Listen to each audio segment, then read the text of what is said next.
Bien, en este paper titulado De la cuna al pupitre, crianza, apego y educación infantil, es coautorizado por mí, Daniel Gabaldón Esteban, por Cadritat de Talent University y por Arantxa Grau Muñoz, como yo desde la Universidad de Valencia. Bien, el layout de la presentación es bastante tradicional, una pequeña introducción, una explicación de la muestra que utilizamos, de los datos que utilizamos para el estudio, las herramientas que utilizamos para recoger los datos, los principales resultados que queremos comentar en esta presentación y las conclusiones someramente de lo que hemos trabajado en este paper. Bien, por un lado la importancia de la familia y de la escuela, así como de las relaciones que se establecen entre ambas, entre la familia y la escuela, pues son determinantes en el bienestar y en el desarrollo de nuestros menores, para fomentar y promover el desarrollo a nivel psicomotor, emocional, cognitivo y social de los menores. Es indispensable aportar a los hijos y a las hijas afecto y apoyo. No obstante, la concepción que las familias tienen sobre lo que es mejor para sus hijos no responde a un único patrón. Y en el caso español hemos identificado dos autores como referentes visibles de dos maneras quizá antagónicas de entender la crianza en función de su rechazo o aceptación de la teoría del apego que desarrolló en su momento John Bowlby. Bien, Stiville se caracterizaría por tener un rechazo, digamos, al apego, con una metodología muy conductista que impone, digamos, fuerza una estrategia de separación con los menores, mientras que Carlos González estaría en las antípodas, ¿no? Estaría defendiendo el pasar tiempo juntos, el cariño, el contacto físico y, digamos, el brindar esa seguridad que permitirá al niño crecer desde la seguridad de que, digamos, las necesidades básicas entre las que se encuentra especialmente el tema del afecto, pues están garantizadas. Bien, ¿cuál sería la pregunta de investigación que nos planteamos en este paper? Pues sería si podemos establecer una relación entre la manera en la que las familias deciden criar a su prole, a sus hijas e hijos, y lo que esperan de la institución escolar. Sería un poco buscar una relación, si existiera, entre cómo deciden criar a sus hijos, qué cosas prefieren no priorizar o sí priorizar, y si hay alguna relación con las demandas que exigen, digamos, al sistema escolar en la primera etapa, en el primer ciclo de educación infantil, de 0 a 3 años. Bien, los datos proceden de un proyecto precompetitivo que tuvimos en la Universidad de Valencia. Pasamos un cuestionario en el curso 2012-2013.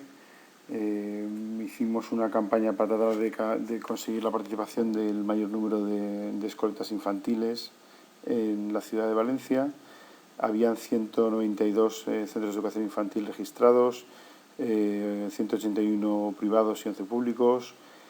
Contactamos al 96% de ellos, invitándolos a unas reuniones, unas charlas informativas, y conseguimos que participaran un poquito menos del 10%, 17 centros de educación infantil, y digamos que en conjunto había 1000 familias en esos 17 centros, y de esas 1000 familias a las que distribuimos cuestionarios conseguimos una tasa de respuesta del 25% aproximadamente. Bien, ahí tenéis un pequeño mapa para que os hagáis la idea de que, digamos, la distribución de los centros que finalmente participaron está bastante repartida por la geografía del municipio, de la ciudad de Valencia. Y aquí tenéis unas imágenes del instrumento, del cuestionario que pasamos a las familias, ya lo veremos un poquito más en detalle, ¿vale? La parte de delante y la parte de atrás, esto era ondina 3. Y digamos que la parte que analizamos en este paper es dos secciones del cuestionario: las demandas educativas, tanto en el momento de elección del centro, o lo que recordaban en el momento de elección del centro, y en el momento actual en el que se pasó el cuestionario, cómo valoraban diferentes dimensiones de lo que ofertaba el centro, y las prácticas de crianza, como vemos a continuación en más detalle. Bien, demandas educativas, como veis ahí preguntamos sobre un montón de variables: pedagogía, proyecto educativo, calendario que se hizo el centro, horario, lengua vehicular, si es castellano o valenciano, oferta a varios niveles educativos, convenio de acceso a otro centro, etcétera, etcétera. Preguntamos en dos momentos qué relevancia le daban a estas variables durante el proceso de elección del centro y en el momento actual de rellenar el cuestionario. Y la otra sección que analizamos hoy sería la de prácticas de crianza. Como podéis ver, preguntamos hasta un máximo de 5 niños. Siempre dijimos que si eran más podían coger otro cuestionario, no fue el caso. En los que preguntábamos pues, la cuestión de lactancia, si había compartido cama con los progenitores, lo que llamamos colecho, desde qué edad duerme en su propia habitación, a qué edad empezó a ir al centro escolar, si trabajaba, cuántas semanas tuvo de permiso, quién responde el cuestionario, que en un 80% fueron las madres, o el otro progenitor, que en el 20% restante fueron los padres los que rellenaron, y los otros en este caso serían las madres. Y el mes y año de nacimiento de las hijas o hijos y el sexo. Y luego había una pequeña pregunta que les hacíamos, que era que qué libro sobre crianza recomendarían, con el que queríamos capturar un poquito cuál era el paradigma de crianza que seguían, ¿no?, estas familias. Bien, aquí tenemos los resultados primeros. La figura 1, prácticas de crianza reportadas por las familias para cada hijo. Aquí podemos ver que la lactancia está muy extendida. Amamantaron por lo menos un mes el 75,9% de los niños fueron amamantados, ¿vale? Y la duración media fueron un poco más de 8 meses. El colecho es algo, digamos, más marginal. Solamente 1 de cada 3 niños ha practicado colecho, pero los que lo han practicado durante bastante más tiempo. Ponemos ahí 14 meses. Si duerme en otra habitación, ¿desde qué edad duerme en otra habitación? El 85% de los niños ya dormían en su propia habitación, pero lo habían hecho a partir de los 9 meses y un poquito más. Y la edad de la primera escolarización, obviamente casi todos los niños de la muestra estaban escolarizados ya, pero bueno, te podían tener hermanos, que también preguntábamos, un 14% digamos no está todavía escolarizado, y la media en la que iniciaban su escolarización en un centro de educación infantil generalmente era casi a los 15 meses. Bien, los resultados de las bajas y permisos parentales por cada hijo. Aquí tenemos que la baja maternal de al menos una semana está muy extendida, casi el 80%, menos un 60%, casi un 60% la de los padres, y que la duración media de la baja por hijo o por hija es de 20 semanas para las madres, que se corresponde con las 16 semanas de baja más las 4 semanas de colecho acumuladas, y 5 semanas para los padres, que es más de las 2 semanas que vienen estipuladas en la legislación actual. Bien, los análisis de clúster de prácticas de crianza. Aquí tenemos un análisis de clúster en el que dividimos 3 tipos diferentes. Tenemos apego, serían aquellas familias que practican la lactancia materna, el colecho, y que retrasan, digamos, lo de enviarles a su habitación, a una habitación separada, y la escolarización es, digamos, más tardía que la de los otros grupos, ¿vale? La de trabajo y la de hogar comparten ambas, digamos, poca duración de la lactancia materna. El colecho es más extraño, más raro en estos casos. La habitación propia pasa a la habitación propia en una media de los 7 meses, y la escolarización es un poco más temprana, sería un par de meses antes que en el modelo del apego. Y luego la cuestión de los permisos, como podemos ver aquí, el que más permiso maternal se acoge es el modelo del hogar. Suponemos que puede ser porque las madres tienen, digamos, más también vinculadas al tema de la crianza en el hogar. El segundo sería el apego, y el que menos el del trabajo. El del trabajo, por contra, es el que mayor permiso muestra en el permiso de los padres y siendo el del apego, digamos, intermedio otra vez y el del hogar el menor, ¿vale? También de los grupos que tenemos, el apego sería el menor, el más minoritario, un 13,5% de la muestra. El grupo del trabajo sería el siguiente grupo, con un 30% de la muestra, y el del hogar sería mayoritario con casi un 56%.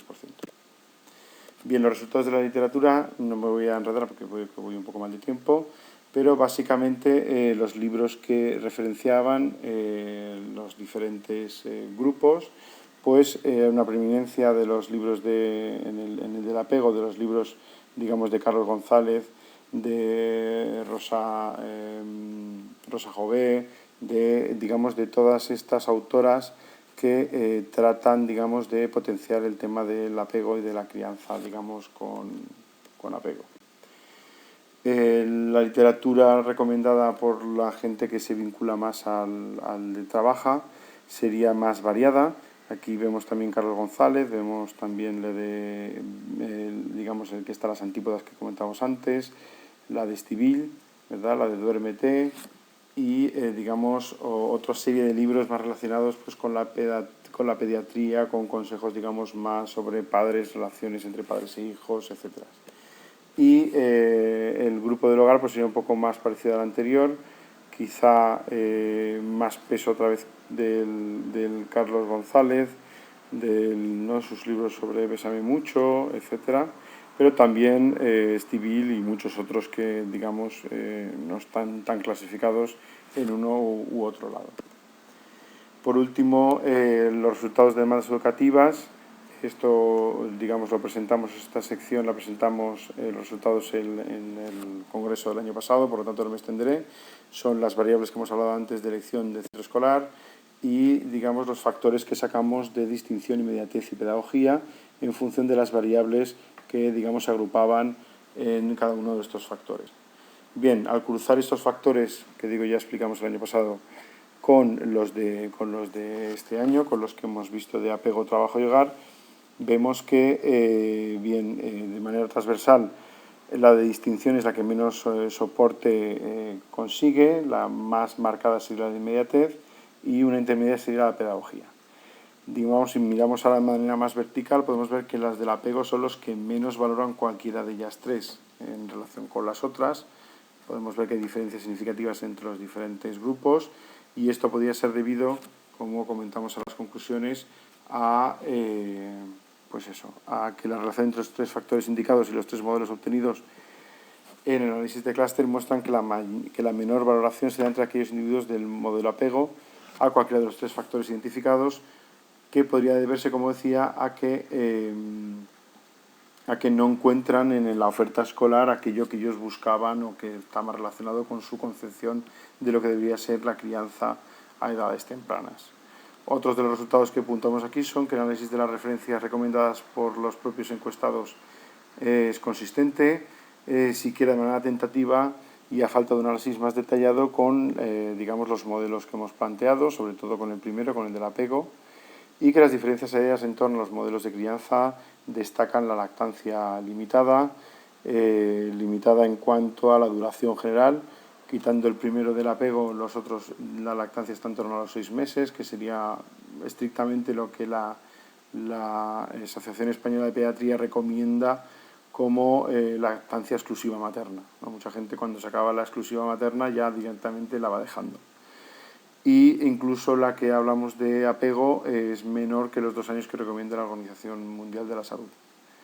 El colecho hemos visto que está un poco extendido, está muy centrado en este grupo que hablamos de apego, y la variabilidad de la edad al pasar a la alimentación propia o a la escolarización también hemos visto que es más, se retrasa, digamos, más en el primer grupo, en el de apego, y que los permisos parentales eran bastante diferentes entre los grupos. Y bien, veo que me paso ya de la hora. Esto es todo. Ahora en las cuestiones de las preguntas estoy dispuesto a resolver cualquier duda que tengáis.